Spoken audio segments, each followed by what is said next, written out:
So one of the main ideas we're using in this shuffle variation is something we can use music theory to help explain it. And music theory can be confusing at first, but I'm going to boil it down to its most simplest elements if I can. So in this case, we're in the key of E. That is the key we're in. That is the first chord. Now, we're going to have 7 chords each key. 1, 2, 3, 4, 5, 6, and 7. In music, we'll often use Roman numerals. Some are lowercase, some are uppercase. There's a reason for that. Major and minor chords, but just so you can see these at least, maybe for the first time, this is how a musician might write that. But right now, just worry about the 1, 2, 3, 4, 5, 6, 7. We're also going to forget about the sharps and flats in this key. And we're just going to do the alphabet. So if we can count to 7, and we know our alphabet, and we can start on any letter in that alphabet and continue, we can do this. So the first one is E.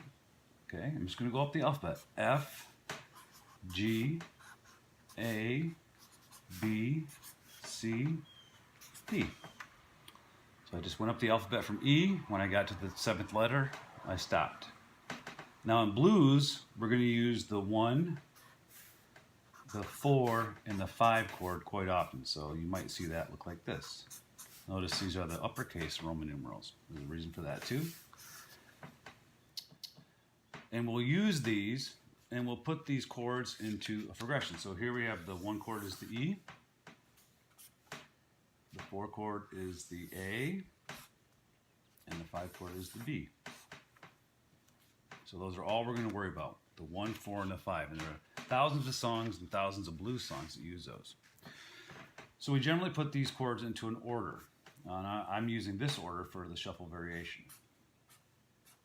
I'm doing...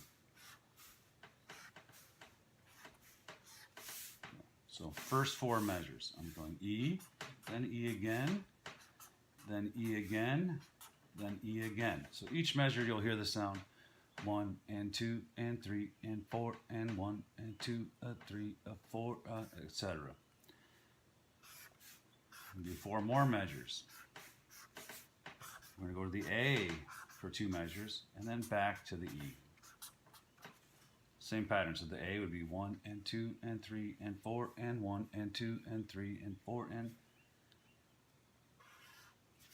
the last 4 measures. So it's an even 12 measures. Here we go to the B and then the A, back home to the E. So that's a very typical chord progression for a blues song or any shuffle song. Now basically what I think of it is basically the E chord. Go back to this. The E, think of yourself, you're at home. This is the home chord. You're at home playing video games, not much exciting going on. So in this first 4 measures, you're just chilling at home, right? The A chord kind of brings a little excitement into it. You're changing chords, you're moving the progression. So maybe this is, you go to a friend's house. And now you're playing, you got somebody to play with. You know you're having a good time. But then it's time to go back to your house, so you go back home.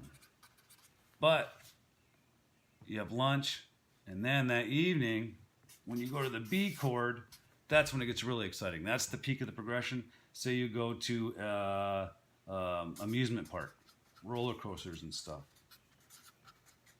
Then eventually, at the end of the day, you got to go back to your friend's house, drop him off.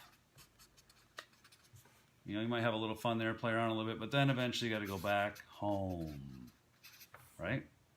And then the way the progressions work, you play through everything, and at the end, you then go back to the top, and it just goes around and around and around. So like next day, do the same thing. Hang out at home, go to your friend's house, go back home, amusement park or arcade, skate park, whatever, friend's house, back home. And that's kind of the excitement of the progression.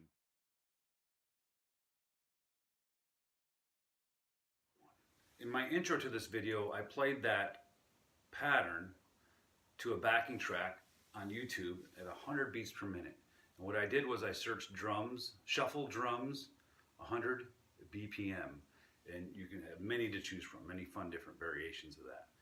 Now, it might have been very easy for you to play along with if you're an advanced player. But if you're a beginner, it might have presented a new adventure, something new with your fingers you can try, and something new way to find a sound that you recognize. Even for experienced players, it is good to spend some time, I think at least, doing something basic and just focusing on the rhythm aspect, just digging a trench with that rhythm so that you are building your skills at supporting other musicians while you're playing.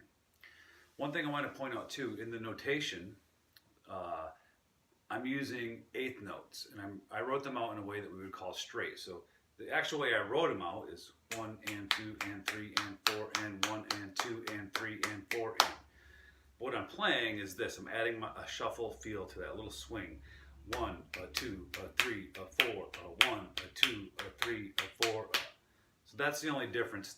If it was truly written out as a shuffle notation, it would look a little different, but I wanted to make it look as simple as possible, and you can use your ear to get that shuffle. And you can try different drum tracks, different variations, so you can kind of apply how much swing and shuffle you want to add to it.